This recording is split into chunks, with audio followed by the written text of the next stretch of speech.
Welcome back my family. आप लोग कैसे हो? आप लोग के मेरे यूट्यूब चैनल पे स्वागत है मेरे काउंटडाउन वॉइस में। तो फ्रेंड्स, आज हम रिएक्शन वीडियो बनाएंगे 5 लोग के नमाज अल्लाह कबूल नहीं करते, उसको ऊपर रिएक्शन वीडियो बनाएंगे। तो वीडियो शुरू करने से पहले सब्सक्राइब, लाइक, शेयर कर दीजिएगा, बेल आइकन पे क्लिक कर दीजिएगा। आने वाली हर एक वीडियो को नोटिफिकेशन आप लोग की मिलती रहेगी, तो प्लीज़ सपोर्ट कीजिएगा, सब्सक्राइब भी कर दीजिएगा। तो वीडियो स्टार्ट करते हैं। नमाज इन कामों की तरफ तवज्जो नहीं दिलवाती, क़यामत तक नमाज पढ़ते रहो, नमाज नहीं होगी। नाराए तकबीर, नाराए अल्लाहु अकबर। नमाज के लिए वजू जरूरी है, और बोलो जी जरूरी है। माशाल्लाह। तो नमाज के लिए माँ बाप की रजामंदी भी जरूरी है। लिख के ले जाओ इसको। फतवे सुनने का शौक है ना तुम्हें? आखिर में मेरे से भी फतवे सुन लो 2-4। नमाज के लिए वजू जरूरी है, नमाज के लिए माँ बाप की इताअत जरूरी है। रसूलुल्लाह ने फरमाया माँ के पैरों के नीचे जन्नत है। तो काली कमली वाले ने फिर फरमाया कि बाप जन्नत का दरवाजा है, अब तुम्हारी मर्जी है, इसे खुला रखो। तुम्हारी मर्जी। सुरैया की बुलंदियों पर थी जन्नत। जब रसूलुल्लाह जमीन पर आए, अल्लाह ने जन्नत को सुरैया की बुलंदियों पर रखा, और एक दिन जोश में जन्नत के गिरेबान में हाथ डाल के मोहम्मद रसूलुल्लाह ने उसे माँ के कदमों में लाके रख दिया। तो नमाज के लिए वजू जरूरी है, तो नमाज के लिए माँ बाप की रजामंदी भी। माँ बाप को नाराज करके नमाज पढ़ेंगे, फर्ज अदा होगा, नमाज कबूल नहीं होगी। जो बीवी के मुंह पे थप्पड़ मारते उनकी भी नमाज कबूल नहीं होती। जिनकी औलाद उनसे डरती है उनकी भी नमाज काबिल कबूल नहीं है। जिनका पड़ोसी उनको देख के दरवाजा बंद कर लेता हो उनकी भी नमाज किस काम की? रसूलुल्लाह ने फरमाया कि वो बंदा मोमिन हो ही नहीं सकता जिसका पड़ोसी उससे परेशान रहता हो। ते पता ये लग गया नमाज कल्ले सजदे करन ली नहीं बनाई है कि दे सजदा ना। अगर इन सजदों में बुराइयों का खात्मा नहीं है, मौलवी से क्या पूछना है? अगर आपकी नमाज आपको झूठ बोलने से रोकती है तो हो गई। अगर आपकी नमाज किसी की बेटी की तरफ गंदी निगाह डालने से रोकती है तो नमाज हो गई। अगर आपकी नमाज आपके माँ बाप की इताअत सिखाती है तो नमाज हो गई। अगर आपकी नमाज आपको हराम खाने से रोकती तो नमाज हो गई। अगर आपकी नमाज आपके भाई से वफादारी सिखाती तो नमाज हो गई। अगर आपकी नमाज आपके पड़ोसी की मदद करना सिखाती नमाज हो गई। अगर आपकी नमाज भूखे के मुंह में लुकमा डालना सिखाती तो नमाज हो गई। अगर आपकी नमाज भटके हुए को रास्ता सिखाती तो नमाज हो गई। अगर नमाज इन कामों की तरफ तवज्जो नहीं दिलवाती, क़यामत तक नमाज पढ़ते रहो, नमाज नहीं होगी। नाराए तकबीर, नाराए तकबीर। हमारा काम है इज्जतें बांटनी। क्या बांटना है जी? हमें क्यों अल्लाह के रसूल ने ये दीन दिया? इज्जतें बांटने के लिए। किसके लिए? इज्जतें बांटने के लिए। एक छोटा सा फलसफा सुन लीजिए आप। मजमे में कितने लोग बैठे हैं? अगर गिनती कर लो, जवान ज्यादा हैं, बुढ़े कम हैं। अगर आप घर पे चले जाएंगे अपने, तो घर में बच्चे ज्यादा मिलेंगे, बच्चों से बाद में जवान मिलेंगे, जवानों के बाद मिलेंगे बुढ़े, गिनती के हिसाब से। अगर आप घर में जाएंगे, ज्वाइंट फैमिली है, 5, 7, 8 बच्चे, 2 भाई, 2 उनकी बीवियां, आगे उनका बाप या माँ, दोनों में से जो भी। सही बात। गिनती अगर लगाई, जो हिसाब है इसके हिसाब से ये पता लगा कि ये जो बुढ़ों की तादाद कम है, इसका मतलब हर एक जवान बुढ़ा नहीं होता, उसको पहले ही मौत आ जाती है। अल्लाह की कुदरत को नहीं देखते हो, पता नहीं किस गलत फहमी में हो। बच्चे 20 हैं, बुढ़े घर में 2 हैं। पता ये लगा कि ये जो 80-90 साल के बुजुर्ग बैठे हैं, हर एक जवान की किस्मत में था ही नहीं कि वो 80-90 साल का होता। ये घर में जो बच्चों की गिनती ज्यादा है, नौजवान ज्यादा है, वो हर एक बच्चे की किस्मत में जवान होना ही नहीं लिखा।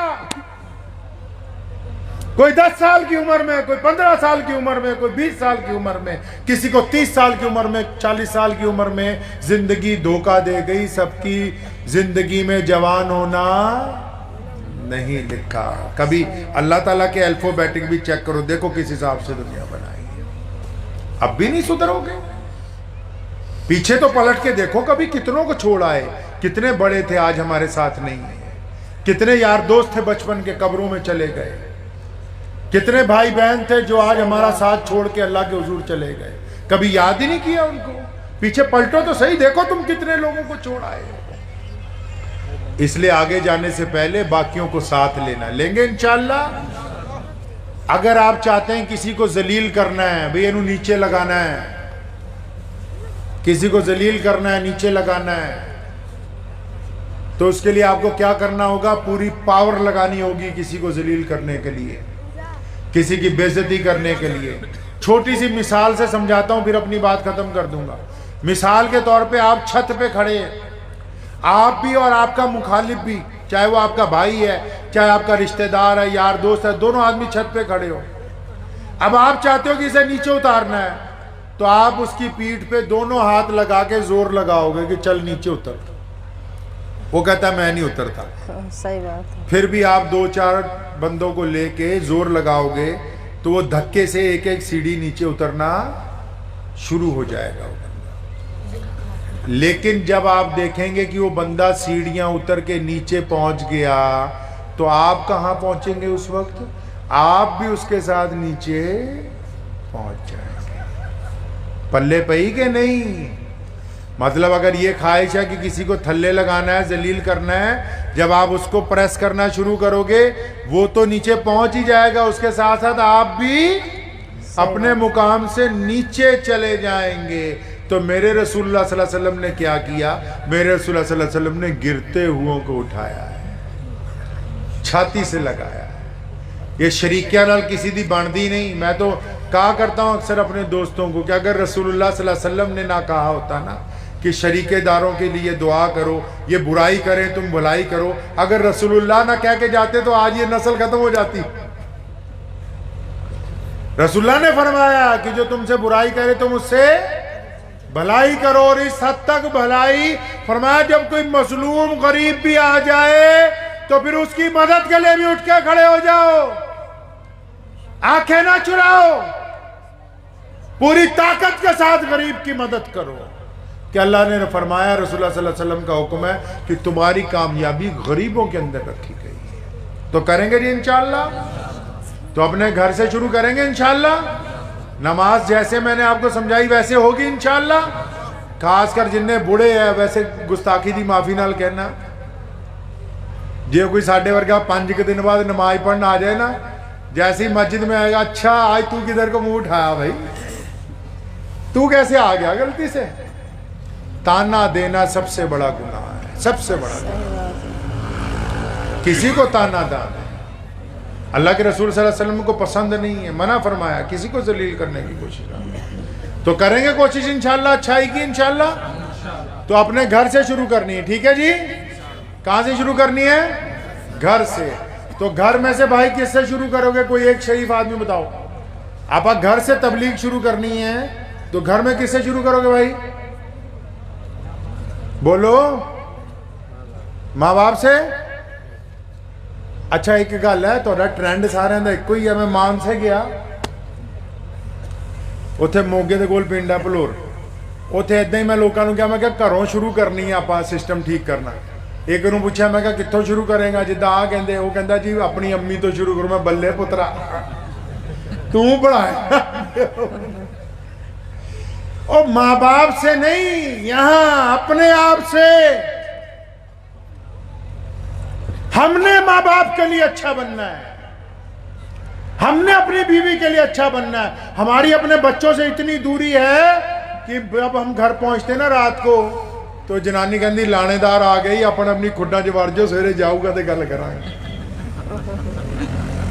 अच्छा फिर बच्चे भाग जाएं तो रोते क्यों फिरते हो? इनसे यारी करो यार, तुम्हारी औलाद है। रसूलुल्लाह सल्लल्लाहु अलैहि वसल्लम का हुक्म है अपने बच्चों से मोहब्बत करो, इनको छाती से लगा के पालो अपनी। इनकी छाती में तुम्हारी मोहब्बत। आजकल बच्चे क्यों बेवफाई कर रहे हैं? वो जमदे नूं 3 साल दे नूं प्ले वे च पाईदा, वो फिर सारी जिंदगी नूं खेड ही बना देंगे।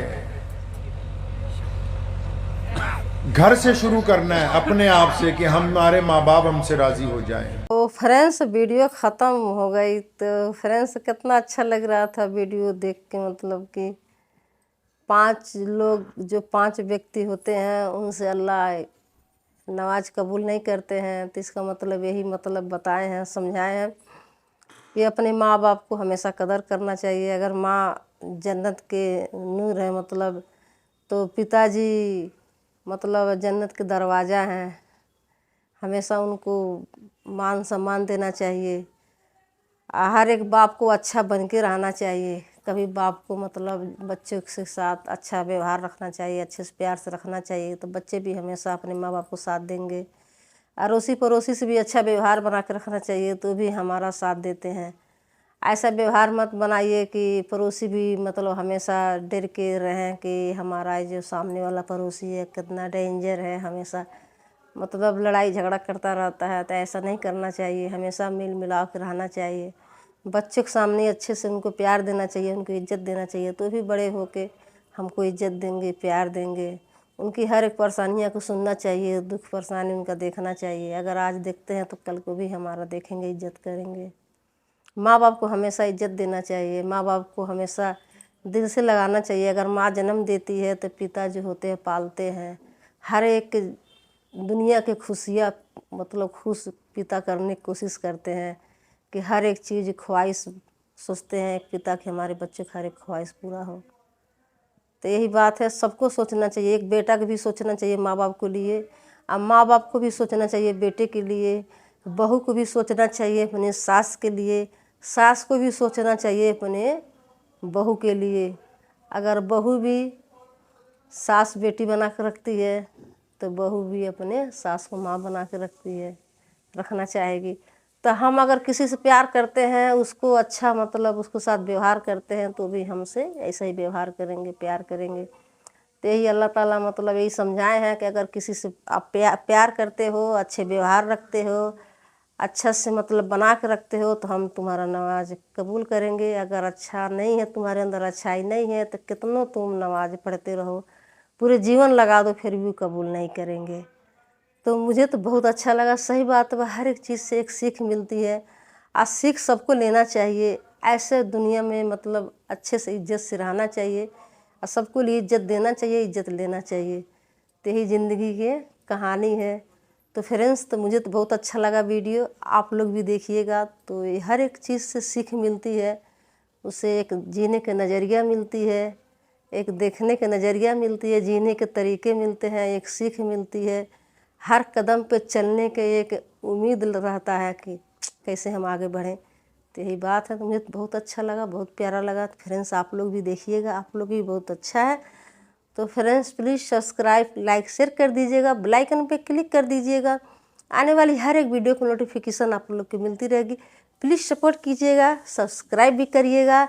आप न्यू जुड़ रहे हैं तो आप लोग भी सब्सक्राइब करते जाइएगा, मुझे भी आगे बढ़ाइएगा। आप लोग के बहुत ज़्यादा मतलब ज़रूरत है। तो मिलते हैं नेक्स्ट वीडियो में। Bye bye friends.